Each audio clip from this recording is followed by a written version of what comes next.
Assalamualaikum dan salam sejahtera kita semua pelajar-pelajar SPM ya. Nah, jadi kalau kamu buka channel cikgu nih maksudnya kamu mau ulang kaji sejarah lah kan, kamu mau belajar kan. Jadi kita sambung dalam video kali ini 5.2 ya.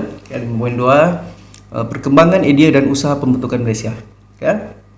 Nah, jadi siapa yang kan belum lagi merdeka, belum lagi ini memang kita pembentukan Malaysia 1963, oke. Nah, dari akhir abad ke-19 tuh, maksudnya lebih kurang 50 tahun sebelum kita pembentukan Malaysia sudah ada ide sebenarnya. Oke, lama ide itu sudah ada untuk bentuk sebuah negara yang bernama Malaysia. Oke, jadi yang kalau ikut rekod sejarah ya 1887 cadangan terawal dikemukakan oleh Lord Brassey. Siapa nih Lord Brassey? Oke, 1887. Lama ya. Oke. Bukan 1800. Ya. Nah, dicadangkan oleh Lord Brassey, pengarah Syarikat Berpiagam Borneo Utara di Dewan Parlimen Britain pada 1887. Oke, dia pernah cakap di Parlimen Britain. Oke. Untuk gabung Sabah, Sarawak dan negeri-negeri Melayu dan juga negeri-negeri Selat ya, supaya menjadi tanah jajahan yang besar. Okay, cadangan ini dikemukakan oleh beliau kerana pegawai British melihat potensi ekonomi melalui penggabungan wilayah ini. Yalah. Jadi bila gabung, jadi sisi ekonomi sama-sama naik. Okay, jadi yang betul juga cakap Lord Brassey ni. Okay, bila makin besar negara, makin luas, okay, makin banyak barang kita boleh jual kepada orang ramai, makin banyak barang kita boleh hasilkan. Okay, and then 1951, okay, selepas tamat Perang Dunia Kedua, okay, 1951, Sir Malcolm Macdonald, okay, Gubernur Jeneral British di Asia Tenggara. Malcolm Macdonald, Gubernur Jeneral British di Asia Tenggara. Cikgu tidak peduli itu dia punya General British tu. Cikgu peduli namanya Macdonald. Bikin lapar tau. Okay, Sir Malcolm Macdonald, tapi dia tidak kaitan dengan McDonald, okay, yang kita makan tu. Lapar pula tengah-tengah malam begini. Lama nak makan McD tu. Sedapnya ni kalau ada burger ni kan. Okay, ayam goreng, nasi lemak, ada Milo besar lagi.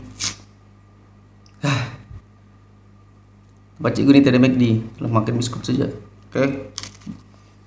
Jangan. Ini si pakcik ni, McDonald ni, beliau cadangkan menggabungkan tanah penjajahan British di Asia Tenggara bagi membentuk satu entiti politik dan ekonomi. Okay, untuk menyelesaikan rancangan dekolonisasi pada tahun 1951. Okay. Apa itu dekolonisasi? Dekolonisasi maksudnya proses ke arah berkerajaan sendiri. Maksudnya demokrasi merdeka lah negara-negara yang dijajah oleh British, kan ada lebih 100 negara yang dijajah oleh British. Jadi proses dekolonisasi ini British mau bagi kemerdekaan kepada semua negara yang dijajah.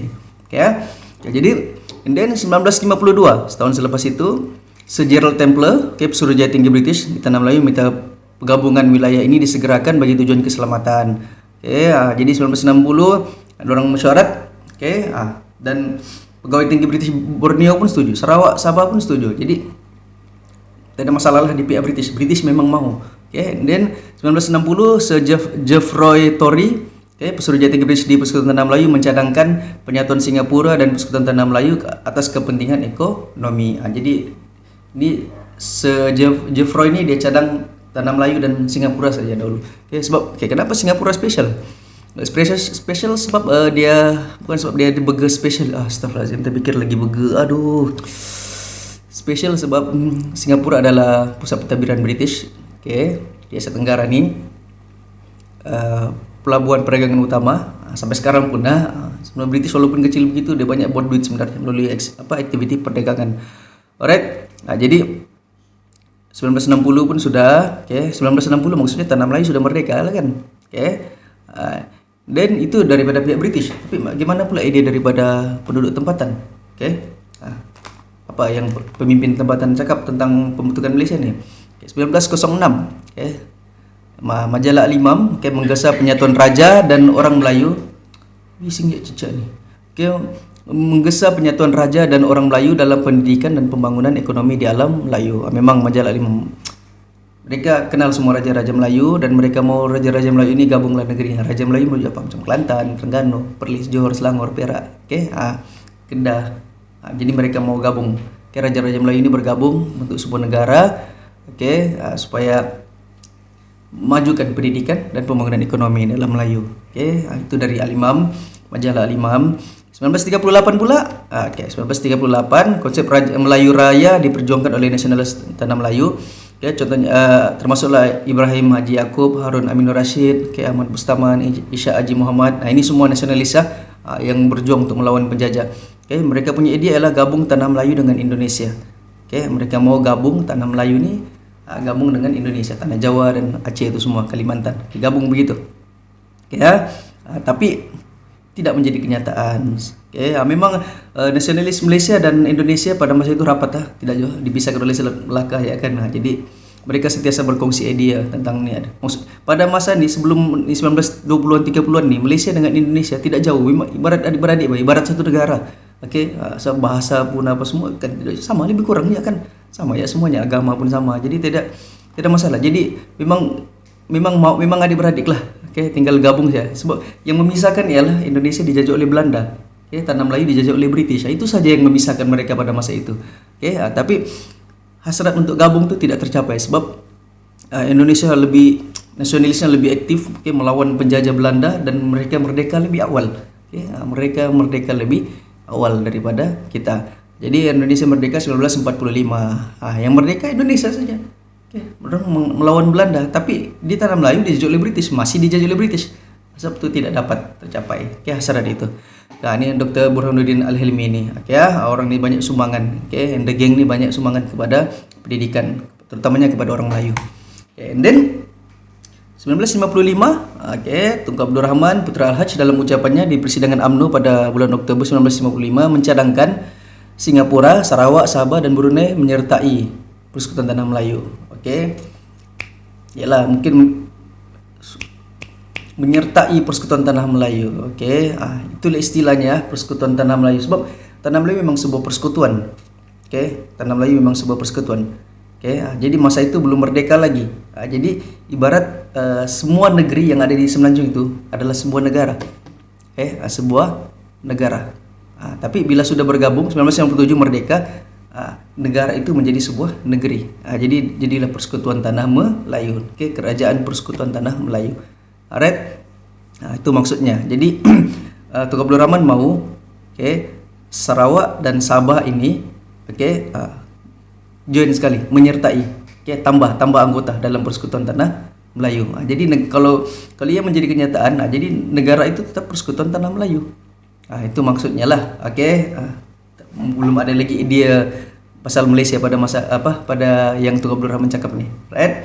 And then 1958, Datuk Mustafa Dato' Harum pemimpin Sabah dalam satu pertemuan dengan Tunku Abdul Rahman Putra Al-Haj di Kuala Lumpur 1958 menyatakan minat membawa Sabah bergabung dengan Persekutuan Tanah Melayu.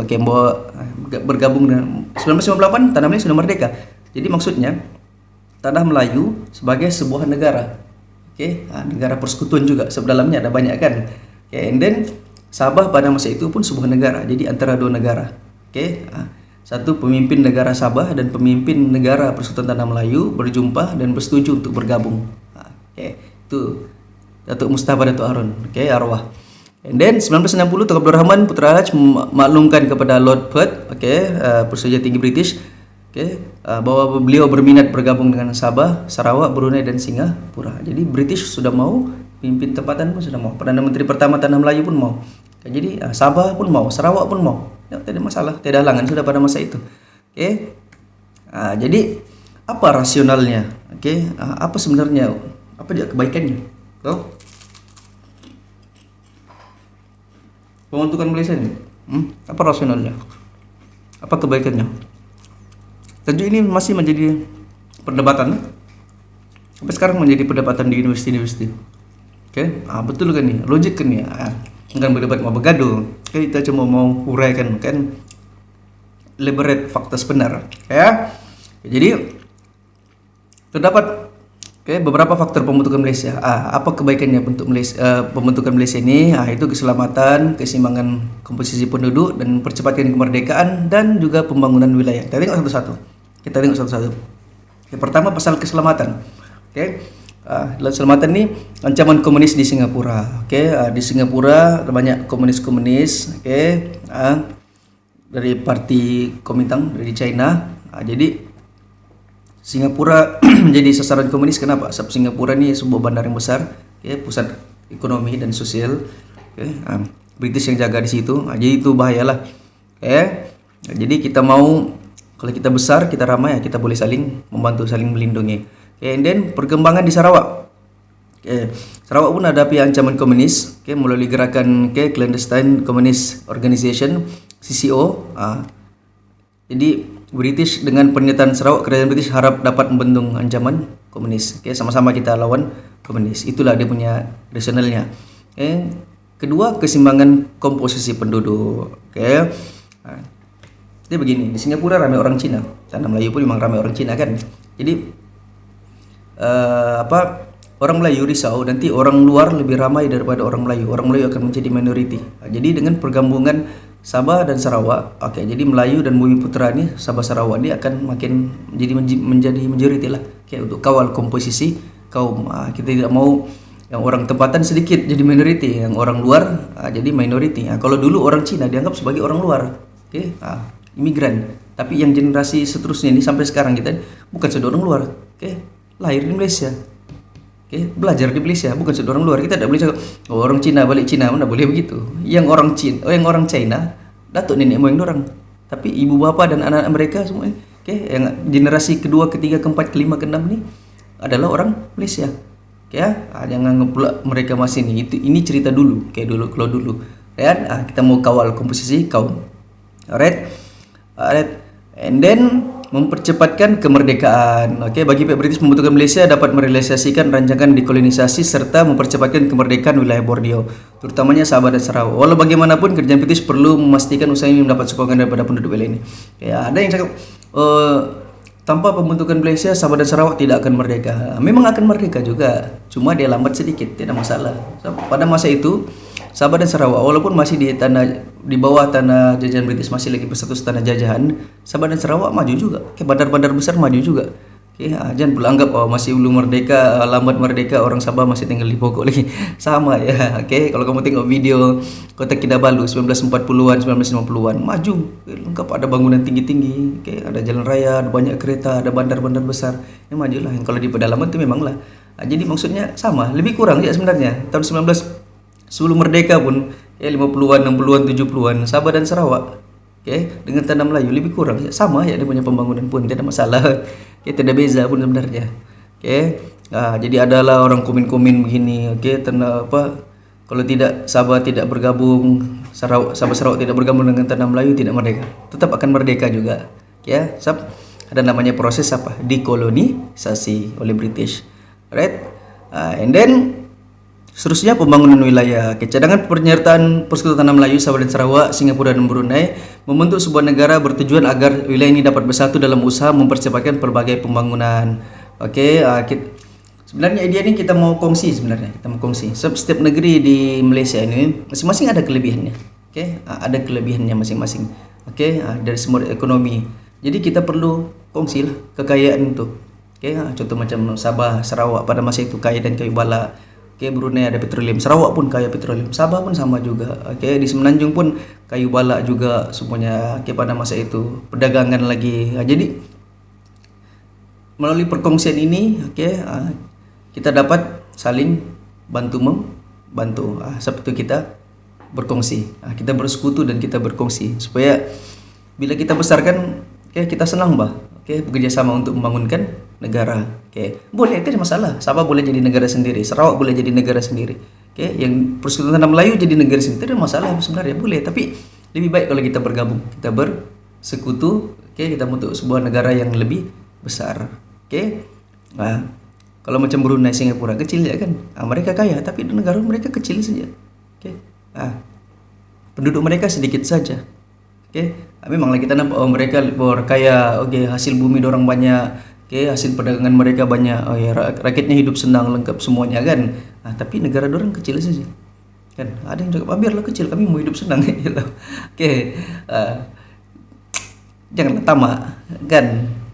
Sebab walaupun negara mereka kaya raya, banyak duit, maju ekonomi, tapi mereka situ-situ ya tempat negara mereka kecil saja. Negara kita lebih besar dari segi keselamatan, kita lebih kuat. Dari segi jumlah pasaran penduduk, pasaran ekonomi kita lagi besar. Negara kita bukannya miskin, negara kita kaya juga, tapi penduduk kita ramai, yang perlu dibagi pendidikan, kesehatan percuma. Jadi tidak masalah. Kita sebenarnya negara kita pun kaya, hasil minyak kita banyak lagi sebenarnya, daripada Brunei. Perdagangan kita lebih kaya daripada Singapura, tapi kita negara besar, banyak yang perlu ditanggungkan. Paham? Jadi kita syukurlah dengan apa yang ada di negara kita. Masing-masing ada kelebihan. Negara besar ada kelebihan, negara kecil pun ada kelebihan. Ada aja kekurangan. Mereka, kita pun ada kekurangan. Paham? Alright. Seterusnya, sudah. Jadi penduduk tempatan pun ada usaha sebenarnya untuk merealisasikan pembentukan Malaysia. Dan penjajah pun bersetuju juga. Jadi memang tidak ada masalah lah. Tokoh tempatan pada masa itu, sekarang sudah tiada lagi kan. Yang hidup pada masa itu, apa yang mereka usahakan dahulu, kita lah yang merasai nikmatnya, kita yang merasai kejayaannya. Mereka tidak sempat rasa pembangunan yang kita rasa sekarang kan. Mereka semua sudah ada dalam kubur. Kita doakan yang lebih baik untuk mereka. Tapi usaha mereka kita akan kenang sampai bila sabtu kita belajar sejarah. Jadi untuk 5.3 nanti, 5.3 nanti kita akan belajar apa lagi? Macam mana reaksi penduduk tempatan dan juga negara jiran tentang pembentukan Malaysia. Apa respon mereka? Kita rehat dulu, cukup mau makan dulu. Alright, kita jumpa lagi di video yang akan datang 5.3 nanti. Selamat mengulang gaji. Bye.